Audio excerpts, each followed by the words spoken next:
Welcome to the Northwest Provincial Government Podcast. We inspire and encourage our communities through personally inspiring stories of our leaders in government and game changers in our communities. Enjoy this episode.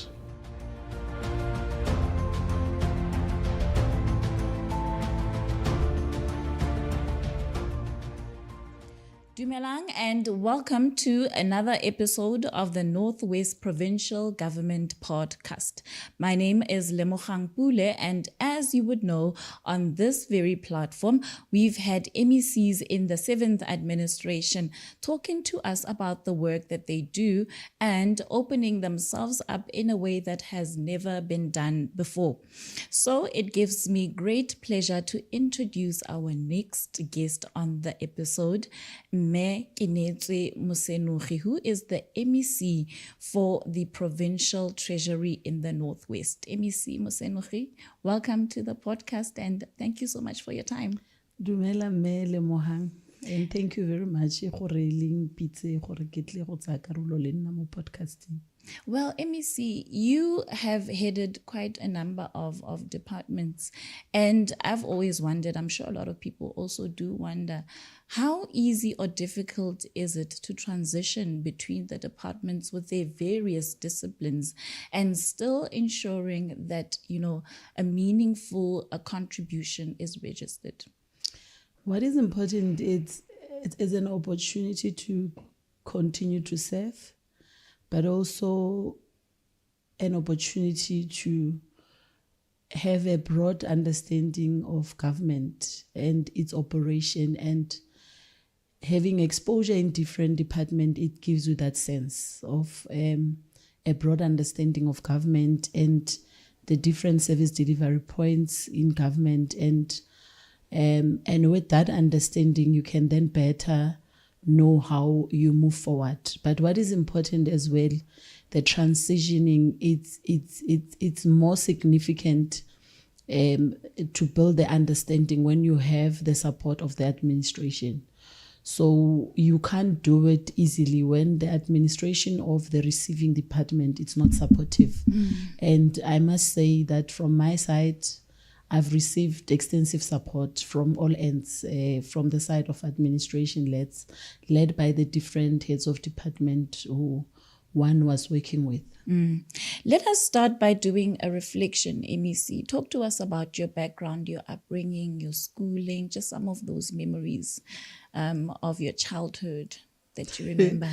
Okay, I was born and grew up and studied in Potchefstroom, Ikageng specifically. And I started my early childhood development, Go Ikageng Center. It's a Methodist church, early childhood development center. Mm-hmm. And from there I went to Tshepo Secondary School, and thereafter Basupi. It's not really a middle school, but it's in Potch as well. And after Basupi, I came to Redibone here in Mafikeng, Mabatu, Redibone Middle School. Mm. And after I went back again to Potch in Potchefstroom Secondary School, and I completed my matric there. And thereafter, I studied with UNISA, or Technicon SA before the merger, and then it became UNISA. Thereafter, I went further to study with Northwest University. And from there, I've been studying with Wits University and recently UJ, some of the short courses. But I'm also a Christian. I go to a Lutheran church, but I support many churches. I go every church. I'm a member of all churches. This other one is just obviously it's my parents and my grandmother's church, but I can be in any church as long as obviously it's a Christian denomination church. So that's basically who I am. I interact a lot with people, and I like being active, and I served as a volunteer in Tsepongate project in Love Life. It was a Love Life franchise, so we ran a number of youth programs. I was a peer educator at some point. going to different schools, and including correctional services. So we were doing a number of peer education program on just lifestyle issues, healthy lifestyle issues primarily, and making the right choices about your life as a young person. So largely I was young at the time, and obviously it gave me an opportunity as well to interact with different people, understand the challenges that people go through, be inspired also by other people that you interact with who have been exposed to a number of issues, and you learn from them at the same time. And obviously I've been active in the ANC, and starting with the ANC Youth League. I've been active as a member in branches of the ANC, specifically in Potch, and I led as a sub-regional secretary of the ANC Youth League in Potch. We ran a number of programs that were geared towards development of young people, lobbying and advocating for representation of young people across both government and interaction with private sector. And we coordinated programs jointly with private sector, and when we had programs as well, we would ask for their support that were largely developmental, both in terms of education, in terms of skills development, and in terms of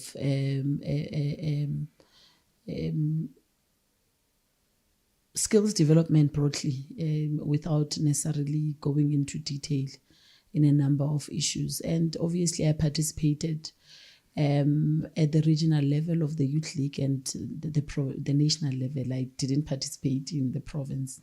But obviously you can say in the province because of local and regional, but progression is such that you must be in the province, then go to national. But for some reason, that's what happened. I was at the national level, served as a member of the National Executive Committee. Thereafter, I was elected as the Deputy Secretary General of the ANC Youth League. And later on, after the suspension of some of our leaders at the time, one proceeded and took over the responsibility as the Secretary General, and until such time we were dissolved. But at the time of the dissolution, I was in the province still, because I was serving as a member of the Provincial Executive of the ANC since around, I think 2012, if I'm not mistaken. I think it's around 2012. So ever since then, I've been a member of the Provincial Executive Committee. But obviously the exposure also nationally has been quite overwhelming, but it's an opportunity that many people, they should be exposed, because it exposes you to the international interactions, but also international relations and the international politics broadly. And it builds that broad understanding to understand the world from a political eye, and interact with youth across the world. But also shape the policy direction of youth in the country, because you are in a position where you have a voice, where you can make a representation in Parliament, where you can add on how youth development must be structured in the country. And I think we have led the dissolution of the Youth Commission and the Umsobomvu Youth Fund, or the merger thereof, to the National Development Agency. We led the repealing of the law, and introduced the National Youth Development Agency Act, which largely speaks about integrated and seamless youth development program. And obviously the intention was that the Youth Development Agency must have a voice and coordinate all efforts of young people in the country, influence different departments, coordinate planning in terms of youth development planning, support and implementation across various departments, but also lead in certain programs broadly. So that's basically what I can say and I don't know, it's in summary or what, until to where I am, but I've been an administrator as well in government. I served as a parliamentary liaison of the Ministry of Sports, which was under Minister Mbalula. And then later on, I was served as a senior manager in the Department of Sports, largely coordinating the high performance sport, working with the South African Sports Confederation and other bodies, largely to advance the high performance sports in the country, and especially largely coordinating with SASCOC to ensure that athletes who deserve support, they are supported, and also monitor the work that SASCOC is doing broadly. So that was basically the work I was doing, including the coordination of the academy system in the country, the sports academy system in the country, and obviously one also work with the South African SAIDS drug authority as well, which largely coordinate and raises awareness, but also do the testing of athletes to ensure that they don't find themselves using drugs or performance enhancing products, because it has other side effects both in their body, but also it can lead to you being disqualified. You might win a specific title, and later on, when you're found wanting, it can. So we work together in terms of raising awareness and promoting a clean sport in the country, in broad terms. Your activism, MEC, started at a very young age. Why was it important for you to be involved in such a way at that age? I think being young, it's very important that you are active, because maybe the energy levels are very high, and it's important that you use them productively.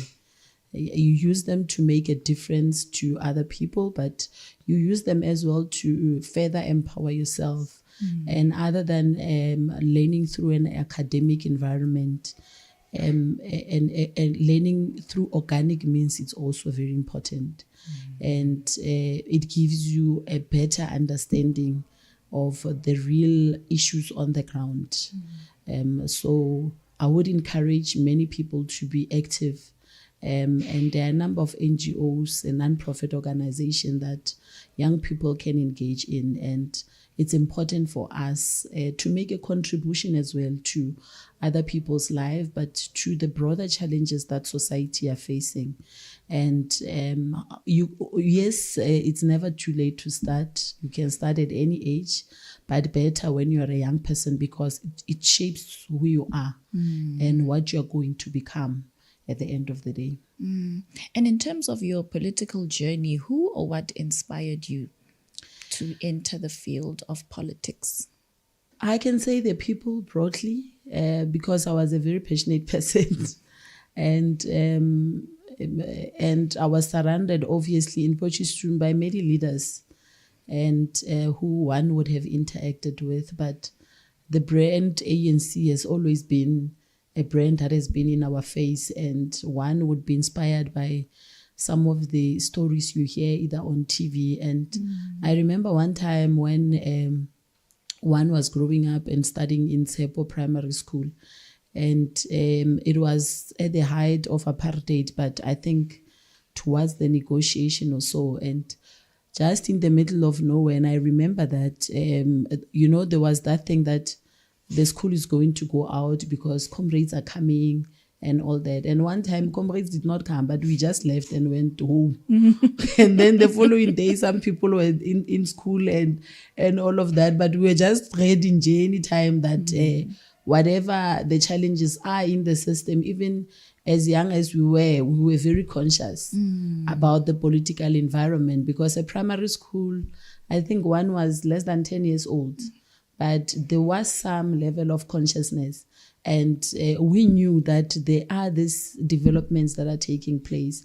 There are people who are dissatisfied about the system. broadly, and even if we don't understand what the system is, but we were conscious that there's a possibility that there are people who are going to come who will go to school because they are fighting for certain things that are within our interest. Now, in the 7th administration, you've been tasked with the responsibility of heading the Department of Finance. So you are in charge of the province's fiscus. Talk to us about, that kind of responsibility and what it means to you. Well, this responsibility of Treasury, I think it's a very important responsibility. And all responsibilities are very important, I must say. True. And all of them have different facets to them, and you need to interact broadly to have a better understanding and better lead. When you have a better understanding, there's a saying that if you don't know it, you can't manage it or lead it. So with the Department of Treasury, it broadly, obviously, it operates with the mandate from the Constitution, and it operates with the mandate from the Public Finance Management Act, and also the Financial Management Act, the Municipal Finance Management Act. So, but broadly, it's about the management of resources in the province and its allocation and the use of these financial resources. And the important thing is that these resources aligned to the priorities, developmental priorities of the administration. And similarly in municipalities as well, that's the role we play in support of with the support of the National Treasury. When you think of yourself as a leader, MEC, how would you describe your leadership style? I might have very difficulty to understand that part, but I'm an interactive person, and I prefer giving people a chance, and I prefer also having an understanding with people that you are working with, and that we must be a team. And obviously, as much as we are a team, yes, we all have different responsibilities, and it's important to give each other space and support in the execution of our responsibilities. That's what is important. I get very impatient when certain things are not done, and I have to remind people of certain things. And you would not like that side, because remember, as I'm representing a political party, and anybody who's representing a political party, we are elected by people. So people will not have the patience that any other person maybe who is comfortable will have.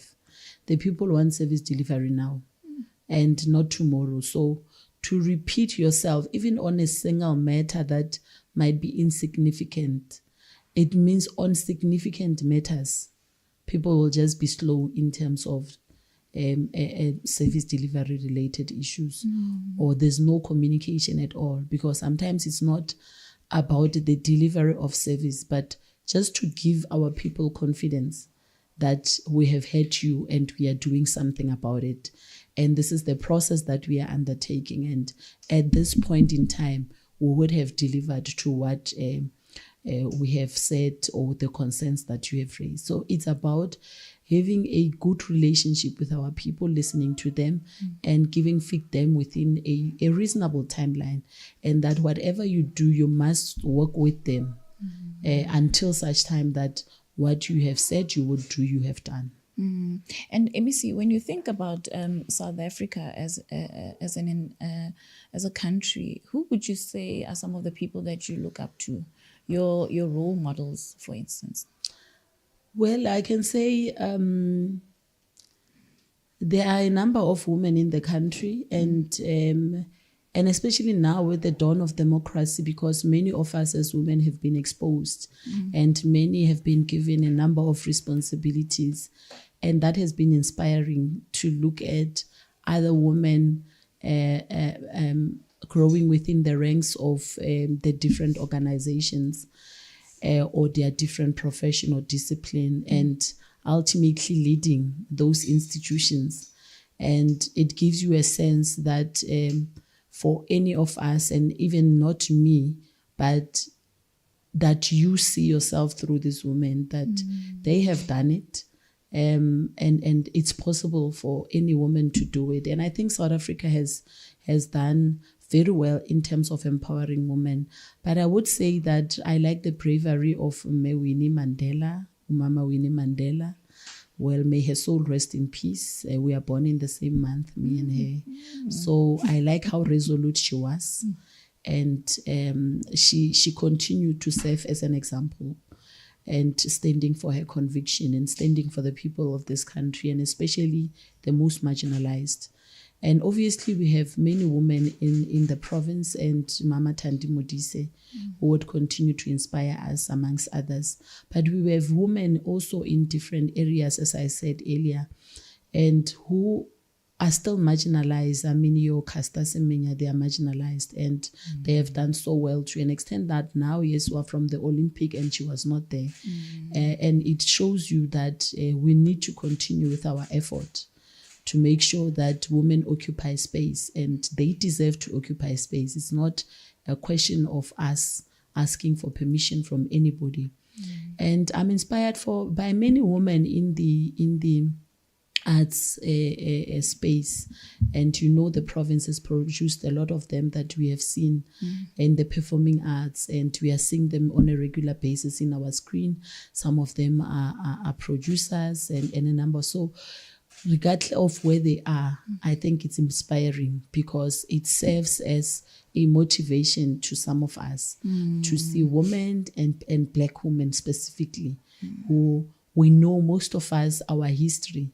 We had to work hard, and even after we start working, we had to start first taking care of our families, improving their living conditions before you even start with yourself.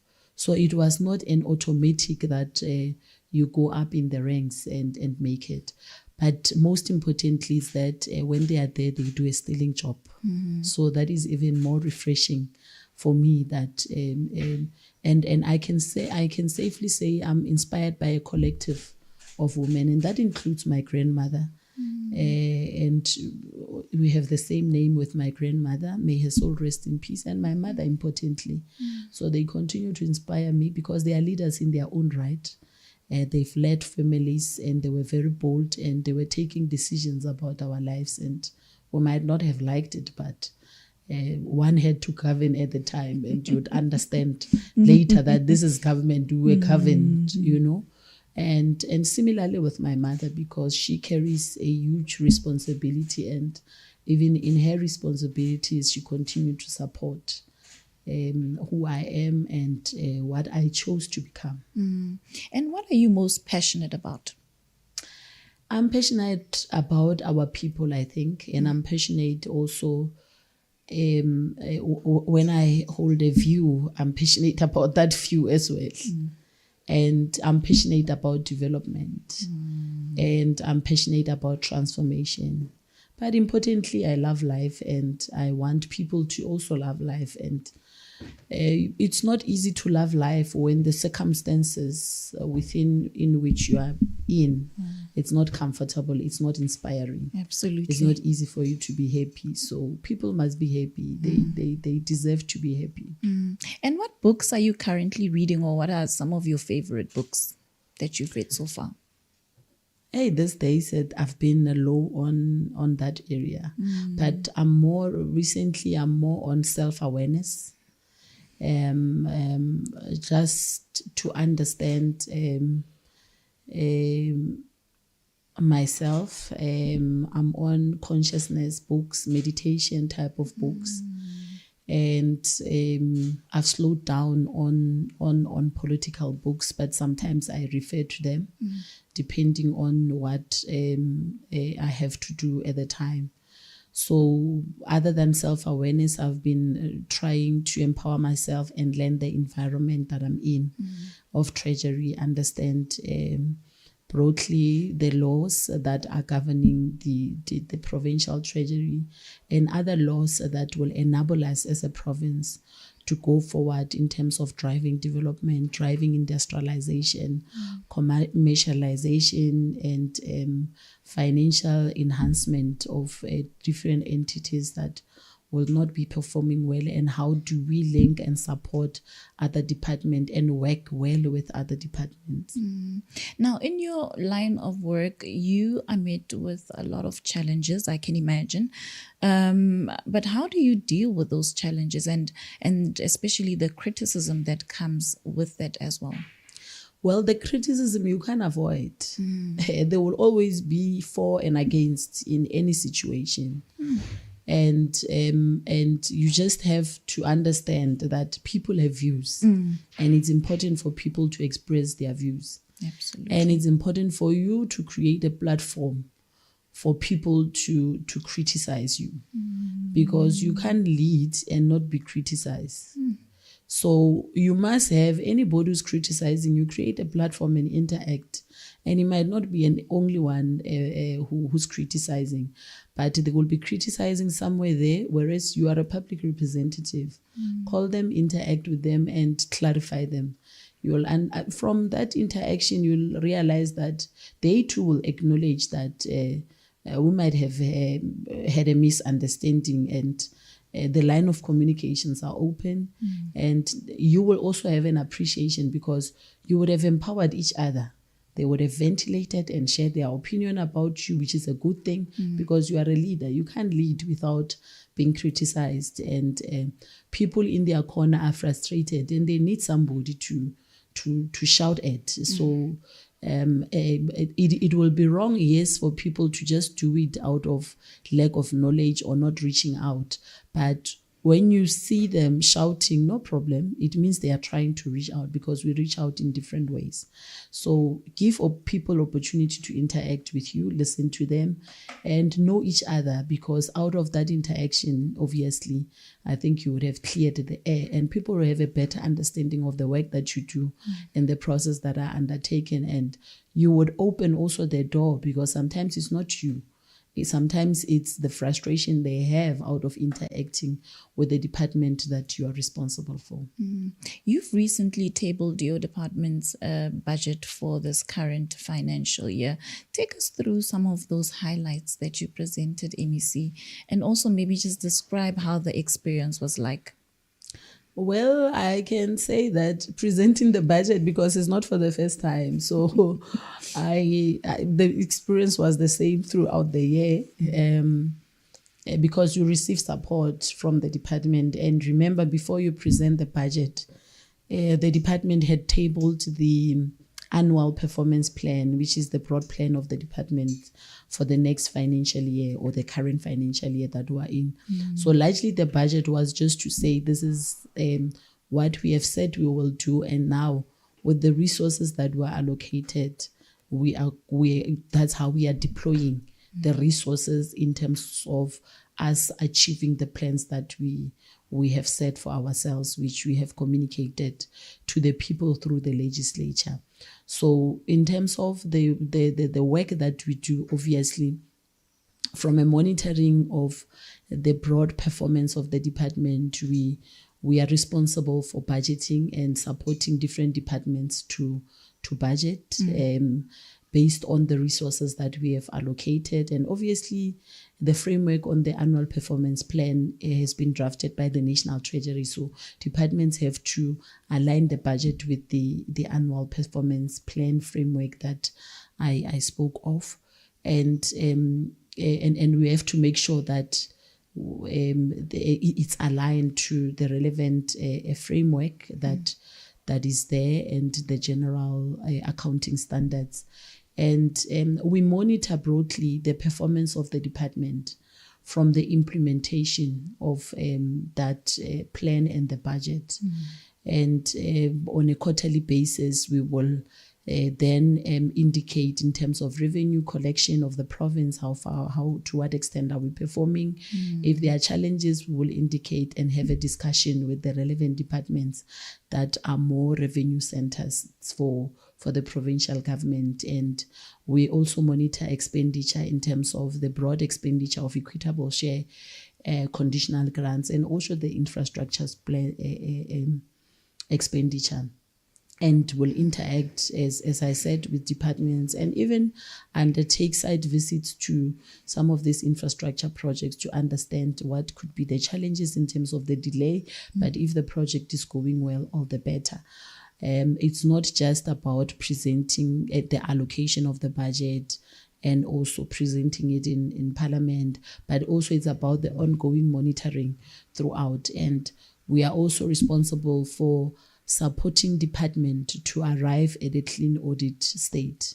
And we are happy with the improvement that has been registered in this the previous audit, where it's no longer the Provincial Treasury now that has a clean audit, but we are joined by the Department of Arts, Culture, Sports and Recreation and the legislature. And you understand why I'm smiling. Absolutely. So, but there's a registered progress in most of the department, but we are concerned obviously about public entities. We had committed we will do a financial viability for some of our entities so that we can better diagnose what are the challenges financially that these entities are going through, and how do we reshape and revitalize this entity to fulfill their obligations and serve the province. We are also supporting municipalities and including tribal authorities as well. And in that area, we would continue to ensure that they too improve their audit outcomes, they improve their financial management environment, and they strengthen accountability systems broadly. And also from a supply chain management process, because it's a very important area from the use of the resources that you have. Whether are you following the law in using your resources? Are you procuring, and is the procurement going towards the development that it's intended, and is it going towards the empowerment of our communities at the same time? And are we following the necessary regulations? And in terms of the quotas, is it empowering the vulnerables in terms of women, youth, disability, amongst others?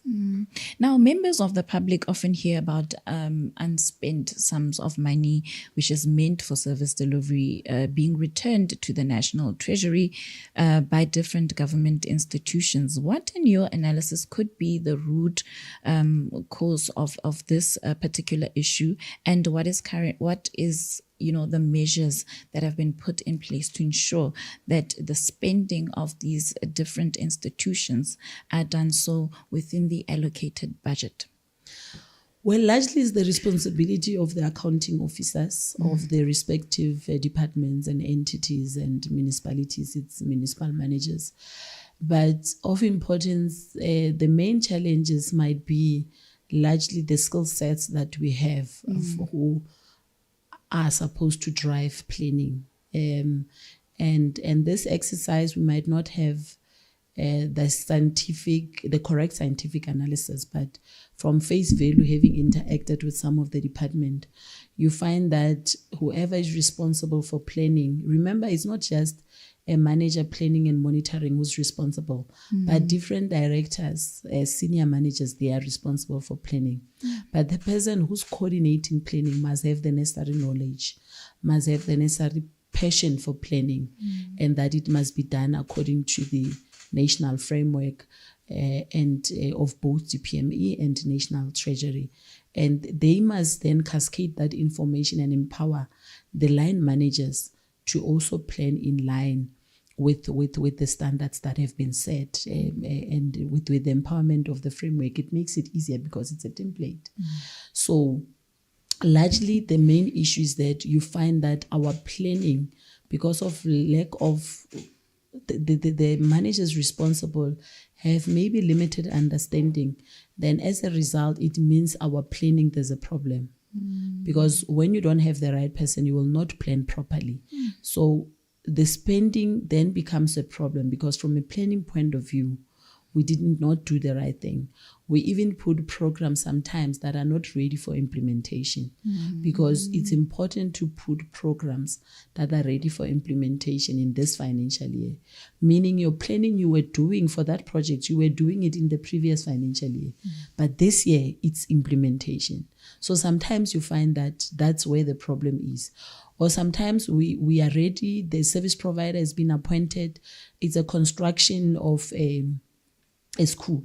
But when you get there, there was no proper assessment of the site. The soil testing or geotech were not done. So as a result, even from a budget point of view, you might have actually not budgeted accordingly, because there are other issues that you did not take into consideration when you drafted the specification. And some of the tests that are relevant that you should have done, you didn't do. So before you start with the construction, and you must now take the soil, because it's not the right soil for you to construct, and now buy another soil which will be conducive for you to construct in that site. So it then suggests that you are going to have challenges with the cost, because what you have initially budgeted for, now you are going to need more money, because you did things that you were not supposed. Initially they were not there, and you find that the contractor gets there on site. These are the things, but it's work that we were supposed to do as administration to make sure that we do certain things before the contractor is appointed. So you find out that now the projects get delayed, the timeline that we had agreed on will not end. As a result, you can't pay a person when the project is incomplete. So even when you have planned for this year, it means you will not complete it this year. You're going to complete it in the next financial year. So we are dealing with accruals, and in some instances, that project is going to need additional money in some cases. And so that's where the problem often is in terms of our planning, which leads to non-performance. And ultimately, when you don't, then it goes back to the National Treasury, and in future is going to affect your baseline, how you are allocated, because they will say, no, you have a history of not spending. So it's very bad for us as a province when we underspend, and it's very bad that you find that the money gets returned, because it means service delivery was compromised. I mean, there's serious improvement now. We used not to spend on conditional grant, and largely conditional grants. I'll make an example of, let's say, on a housing project. Undertake, we've received the request from the municipality, and we have the site. But when you go now, you have appointed the service provider, you must go, and which land? The land is not owned by the municipality, or the service or the beneficiaries must be verified. When you arrive there, the beneficiaries, you verify. Some of the beneficiaries don't qualify, some of them are not there. So it means you will not implement. You can only pay the contractor for whatever the agreement is, but 50% of the project, you are likely not to pay that service provider, as an example. And information, we were relying on the municipality. In some cases, if it's a school, it's about procurement of sanitary towels. You need also a database of learners who qualify to receive those sanitary towels. And where do you get that? From the school itself. If they don't submit, then it means that is going to be compromised at the end of the day. So we need to coordinate ourselves better in terms of planning purposes, so that we are more smarter in terms of service delivery. And we must not use the first quarter of the year to plan. We must plan well in advance. I can tell you now, we are already in the planning process, because we must table the draft APP, and so we're already in the planning process, and we must not put projects that are not ready for implementation, and we must build systems that make it easy for you to achieve what you said you will achieve. In that way, it's easy even post the implementation at the end of the financial year.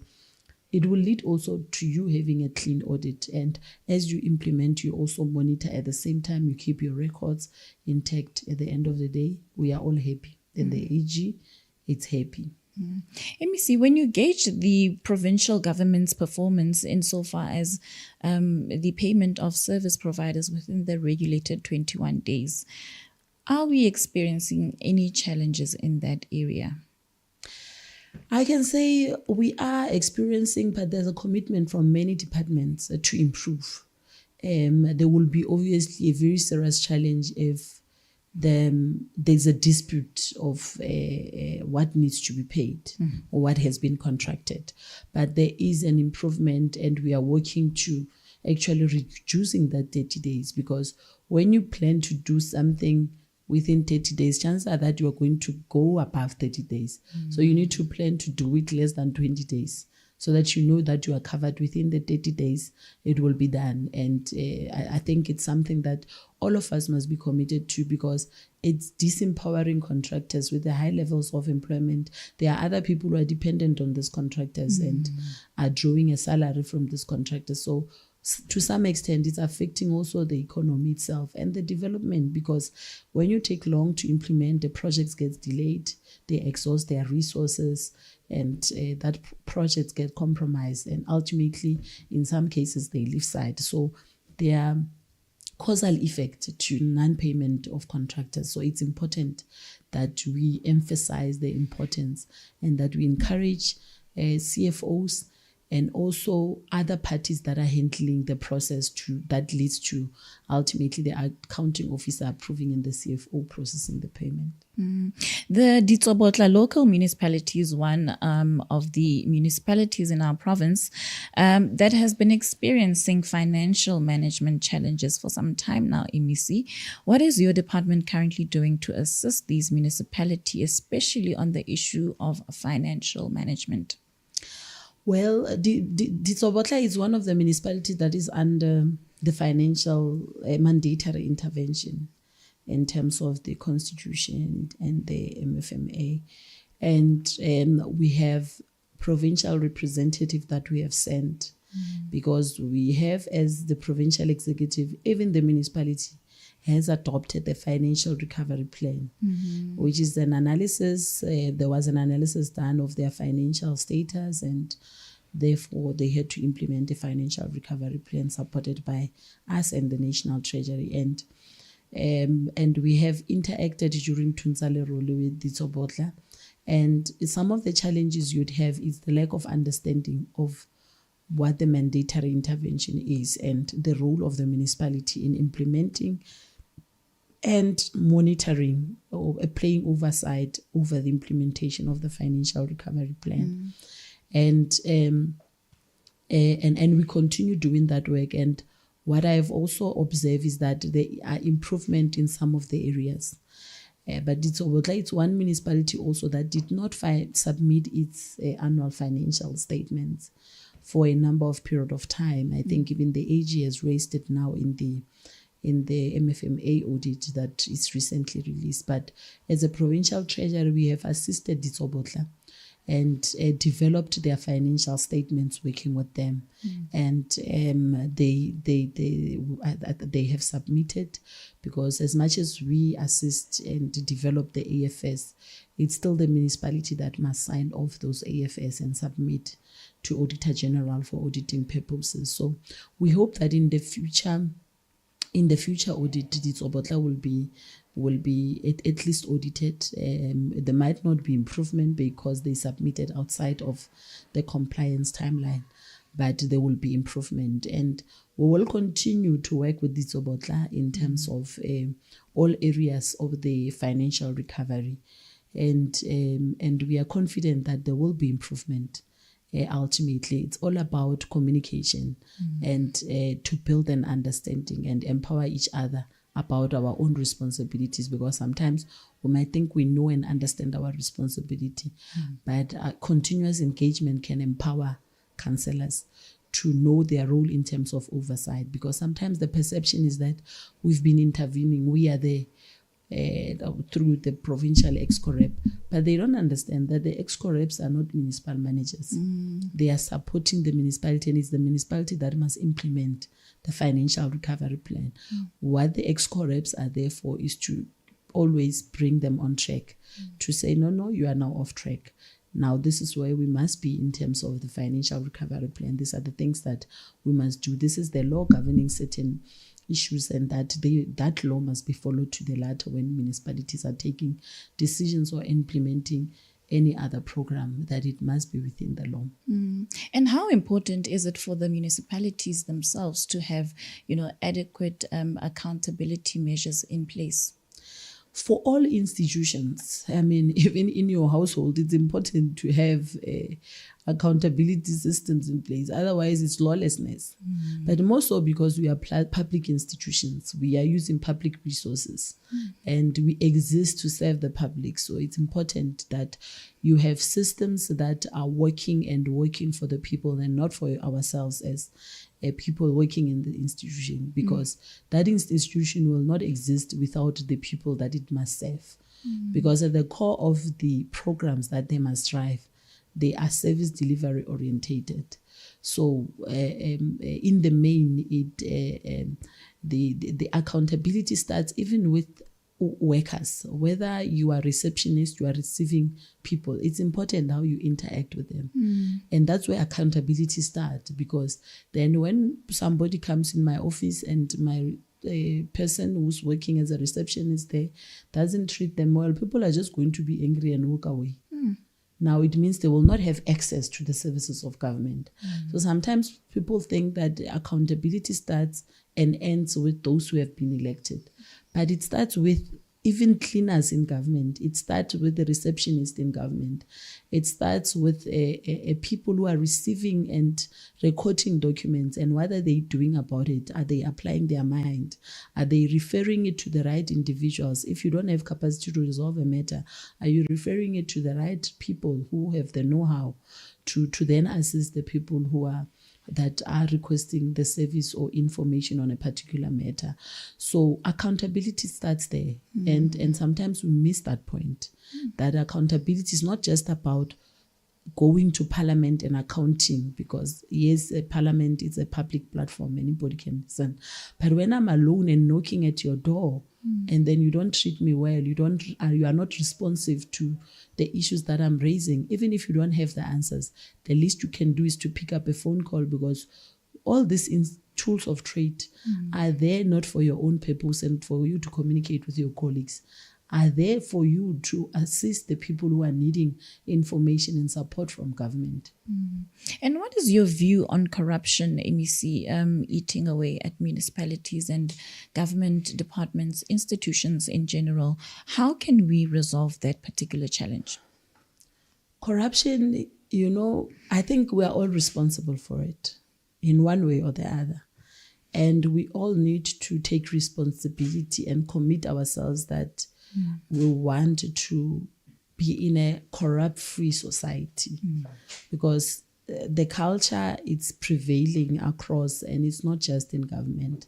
Yes, in government it's important to emphasize that, but even outside, because when you come from outside with that culture, you come back and it's what you are good at. You will continue with it even in that environment. So I think it must start with individuals' commitment that we want a corrupt-free environment, a clean government where we are accountable, a government that serves its people. Because once you emphasize that part and put people first, I think you would be jealous of taking the resources of the people and misusing them. And sometimes it's not just about that. It's just the resources through a tender processes. Something can be procured, and we take it instead of using it to benefit the people. Or in some cases, I go to a clinic, and then you arrive there, nurses then just say that we are waiting for 7 o'clock. They are not attending to you. It means they stole a time of government. And they are stealing your life because you are in pain. You want to be treated right at this point. So it's not just about money. It's about the services and the leakages in the system that we create as public servants. So the sooner we build the understanding that we are here to serve the public, we are public servants. If we don't have the understanding that we are servants, then we will have this environment where people only do what serves them or what is in their interest, and not what is in the interest of the people, and that we don't look at you kicking it with Wamata. When it's Lemohang, you don't do it. So we don't have to, service delivery doesn't have to have faces. Because then it means you are choosing this one against, but what justification do you have? Why is Lemohan not entitled to this service? We don't have an explanation. So we need to build a system and policies that and understand them as public servants so that they serve the people. And that even yourself as a public servant, when you go to sleep, you sleep with your conscience intact, because you would have done well in servicing people. You would have responded even if you don't have the means, but you would have referred the matter to the right institutions or individuals who can better do so. The province has lived up to its commitment of ensuring that the accelerated service delivery program, Tunta Lerole Reloaded, is featured also in the 7th Administration's program of action. How do you think the people of this province should embrace this program to ensure that it is successful and that, importantly, it makes an impact? Well, I believe that it has made an impact, and it must continue. And this time around, it's the current phase that we're in, it's more interactive because it's a combination of service delivery projects and also interaction with communities. So communities have an opportunity to air their views on some of the service delivery challenges. Where they are happy, they will be happy, but where they are concerns, they will raise it, because sometimes things that they are raising, they might not raise it with the right demeanor, but it's issues that maybe requires our attention. But also it gives us a platform to also educate communities on certain processes of government. And in some cases, I think in one area they were raising a concern about a banned school and that there's no school there. And when you look back, it's actually the community that was protesting, and it's the community that had banned the school. And now they're saying we must come back and build that school. But think about it. There are other schools that either need maintenance or refurbishment. That money could have went there. But they have banned this school, and only to come back and say they need a school again. But also, furthermore, to say that depriving your child to go to school because you have a concern about a road, it's illegal in this country. It's just that we have not acted to that point, because not taking a child to school, it's illegal, because every child must be in school. And government has done well in terms of making sure that it's the school, it's your technical school and other streams, including special schools. So there's no one who should be loitering and not going to school. And when we are parents, because we have had an opportunity to go to school, why should we deny our children not to go to school? Because they represent the future of this country. And it's important that this future of this country, even if you as a parent, you don't care about it, or as a community, but we care as government. Because if we don't take these children to school, what will be of us as South Africans in future? Because these are people who must come back and contribute to the development and the growth of this country at the end of the day. They can't do so if they are not educated, they didn't go to school, they don't have the necessary tools of analysis, because a school gives you at least that basic understanding. So MEC, by the end of the 7th administration, what would you want to have achieved as MEC of Provincial Treasury? We would want to achieve a well-developed province that is industrialized, where our people are more competitive, where our people are also contributing and are active in the economy of the province, and that we ourselves will put measures in place to support our people to do so, using the fiscus to drive development. So from my own understanding, and I can say a collective vision of EXCO, it's what we would want to achieve. That our people must be empowered, our people must be developed, and the development landscape in the province must change, and it must be better. Even rural areas must no longer be rural areas. We must see a different side, 4 years from now, and that many of our people now are unemployed, are employed, others are in business, others are making a contribution in whatever means. They've opened up their non-profit organizations, and they are making a social change in society, and while at the same time making a living. And that when we speak about empowerment, it's about skilling our people throughout, and others who want to go to school, academically study with different universities, they must be supported to do so. And we must all believe in education, be formal or informal. It's important that we educate ourselves and have a culture of continuous learning as Northwest Province, and that we contribute to broadly the growth of South Africa, and a country that is competitive, a country that is developed, and where everybody and inequality and poverty, it's a thing of the past. MEC, we now move on to our next segment, and on this segment we are featuring our social media followers.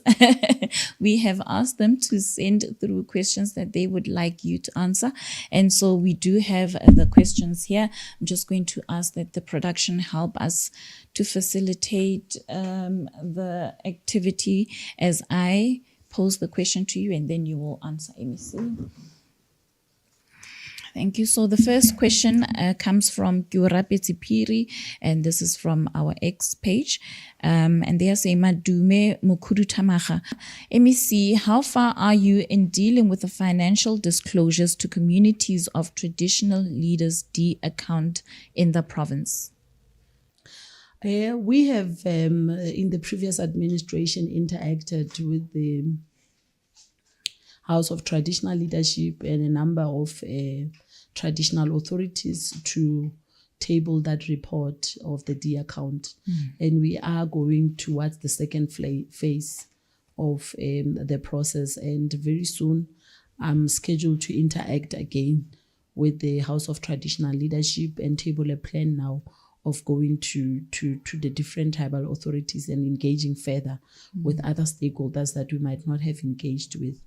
And also further, what we have also agreed is that we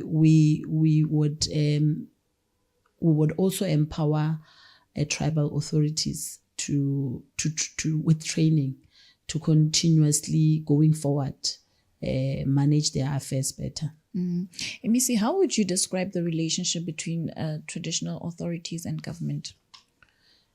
I think it's a seamless relationship. Remember, and obviously they are running their own affairs, both the support of government through the COGTA, cooperative governance and traditional affairs, they are supported. We too are supporting them, and other departments are supporting them. And they are obviously similarly like us, drawing certain benefits from government. All right. Our next question is from Rabalao Vladimir Mogolane, and this came through our Facebook page, and they're saying, good day, MEC.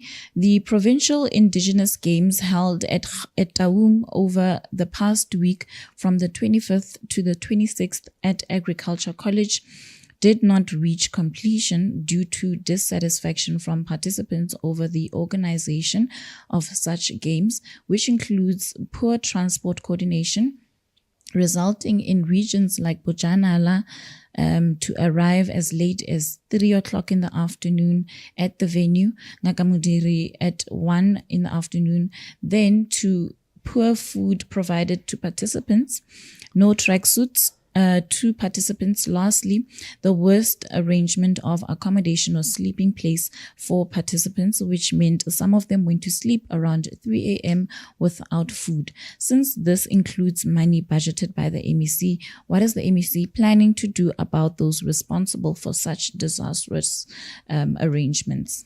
I think we'll raise it with the relevant department accounting officer and MEC, and we'll take it from there. I think just be on the lookout for that response from the relevant department. Mavis Mukhele from our TikTok page is asking, MEC, can we get an assurance from you that your department will help municipalities such as Ditsobotla, Madibeng, Tswaying, and Ratlou, as well as Naledi, to manage their finances properly and prioritize service delivery?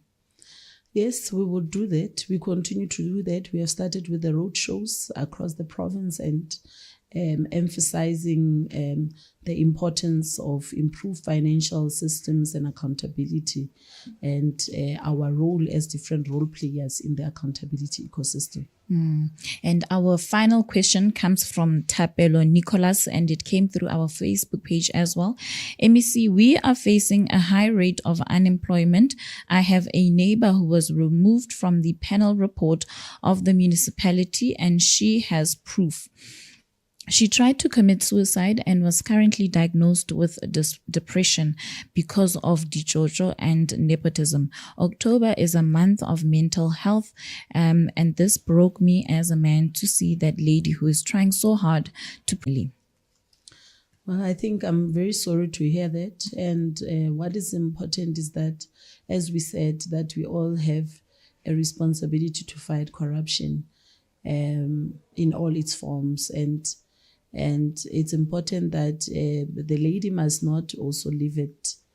I think there are means within government and other independent institutions that they can follow and register a case that this matter must be followed through I think either the Department of Labor, because that was an unfair process. It's more so that she has proof, which is what is important, that I think she must follow it through and allow the relevant authorities responsible for labor matters to assist her in following up the matter and taking it to its logical conclusions. And we hope that it goes well and in her favor, and that ultimately she must get the justice that she deserves. But she must not lose hope, that she must not continue seeking employment. And as a provincial government, we have advertised the number of posts. I think tomorrow some of the posts will be closing. And we are encouraging people to check on our website and apply. I thank you. MEC, as we wrap up the interview, just some parting words from yourself to anyone out there really who looks to, take after you or follow the same career path as you have. I'm not sure whether I would say, well, being in this environment is not easy. Somebody was saying, one minister was saying, when I was in parliament, it was much easier. I know I just go to parliament, debate, and that's it. Yeah, you have to take decisions. And sometimes it's decisions that will not favor everyone. And other people will think you have a personal issue against them. And that's not the case. I mean, when somebody's taken through DC, and that person has their hopes that they are going to appeal through you, it's not an easy decision to make, because the future of this person, bread and butter issues are involved. The family of that individual is involved. So it's not an easy environment to be in. You need to also apply your mind, rely on the necessary support that you have, but also, even if you are advised from the individuals with the knowledge, it's also important that you must also refer to the relevant policies and also the law, so that you arrive at the right decisions, and that in future, when you are asked about that decision, you are able to account and say that I relied on the following to take a decision on this matter. And as a public representative, how can people get a hold of you? You can get hold of me online, on Facebook, on Twitter, on Instagram, on WhatsApp channel, on TikTok. I think I'm everywhere in the social media streets. But you can also get hold of me directly or through my office. And my WhatsApp number is 0828285848. Thank you so much, MEC Mosenogi, for your time. It's been an incredible experience being here with you and just listening, to that knowledge and insight that you have shared with us today. And we wish you all the best, with the doings of the 7th administration. Thank you very much. Well, that is how we come to the end of another episode here at the Northwest Provincial Government Podcast. My name is Lemogang Pule, and from the crew and myself, until next time, it's goodbye for now.